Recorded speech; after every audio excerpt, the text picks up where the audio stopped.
കേട്ടറ്റ് category 3 2024 ജൂണിൽ നടന്ന പരീക്ഷയിലെ question പേപ്പറിൻ്റെ ഡിസ്കഷനാണ് നമ്മളിവിടെ ചെയ്തുകൊണ്ടിരിക്കുന്നത്. മുൻപ് ചെയ്തിട്ടുള്ള ക്വസ്റ്റ്യൻസ് പ്ലേലിസ്റ്റിൽ നോക്കിക്കഴിഞ്ഞാൽ അവൈലബിൾ ആയിരിക്കും. ആർക്കെങ്കിലും ഓൺലൈൻ കോച്ചിങ്ങിൽ ജോയിൻ ചെയ്യുവാനായിട്ട് താല്പര്യമുണ്ടെങ്കിൽ വാട്സപ്പ് ചെയ്യേണ്ട നമ്പർ +91 79 94 97 14 19 എന്ന് പറയുന്ന നമ്പറിലേക്ക് വാട്സപ്പ് ചെയ്യുക. ക്രാഷ് കോഴ്സിൻ്റെ ഫീസ് എന്ന് പറയുന്നത് 1000 റുപ്പീസാണ്.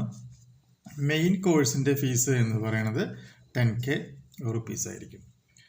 ഈ ഒരു പ്രോബ്ലം നമുക്ക് എങ്ങനെ സോൾവ് ചെയ്യാമെന്നുള്ളത് നോക്കാം. ക്വസ്റ്റ്യൻ നോക്കാം. O is the center of the circle and AB is a chord. P is a point on AB. PA is equal to 3 cm. PB is equal to 8 cm.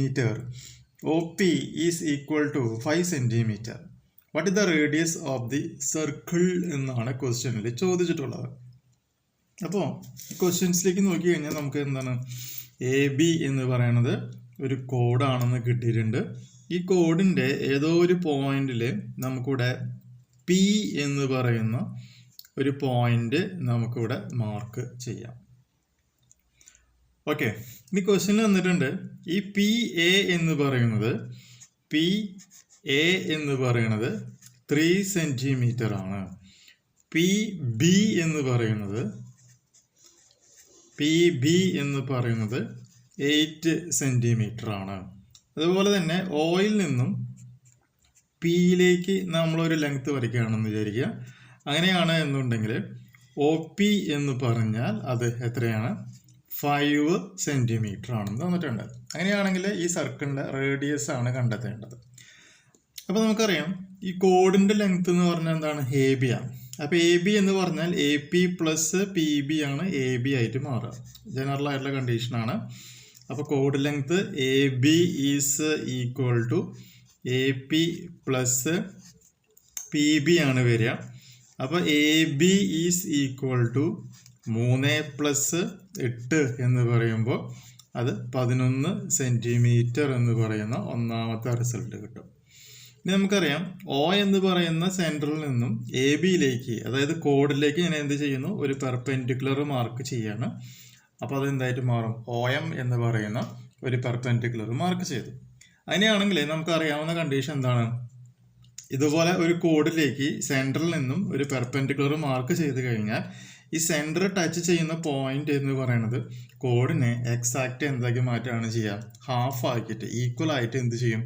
Divide ചെയ്യും എന്നുള്ളത് നമുക്ക് അറിയാവുന്ന ഒരു point ആണ് അല്ലേ? So അങ്ങനെയാണ് എന്നുണ്ടെങ്കിൽ ഇവിടെ നമുക്കപ്പോൾ എന്ത് പറയാം? MA is equal to MB is equal to എന്താണ് വരിക? കോഡ് ഡിവൈഡഡ് ബൈ 2. അപ്പോൾ കോഡ് എന്ന് പറഞ്ഞാൽ 11/2 എന്ന് പറയുകയാണെങ്കിൽ അത് 5.5 സെൻറ്റിമീറ്റർ എന്ന് പറയുന്ന റിസൾട്ട് നമുക്ക് അവിടെ നിന്നും കിട്ടും. അപ്പോൾ MA ഈക്വൽ ടു അല്ലെങ്കിൽ MB ഈക്വൽ ടു 5.5 സെൻറ്റിമീറ്റർ. ഇനി നമ്മൾ ആ ട്രയാങ്കിൾ ഒന്ന് നോക്കാം. നമ്മളിവിടെ നോക്കുന്ന ഫസ്റ്റ് ട്രയാങ്കിൾ എന്ന് പറയുന്നത് ട്രയാങ്കിൾ OPM ആണ്. OPM നോക്കുകയാണെങ്കിൽ നമുക്കിവിടെ OP² is equal to OM² + PM² എന്ന് നമുക്കിവിടെ എഴുതാനായിട്ട് സാധിക്കും. അപ്പോൾ അങ്ങനെയാണെന്നുണ്ടെങ്കിൽ സിംപ്ലിഫൈ ചെയ്യുമ്പോൾ OM² ഈസ് ഈക്വൽ ടു 5² - 2.5² എന്നുള്ളതാണ് എന്ത്? OM² ആയിട്ട് മാറുന്നത്.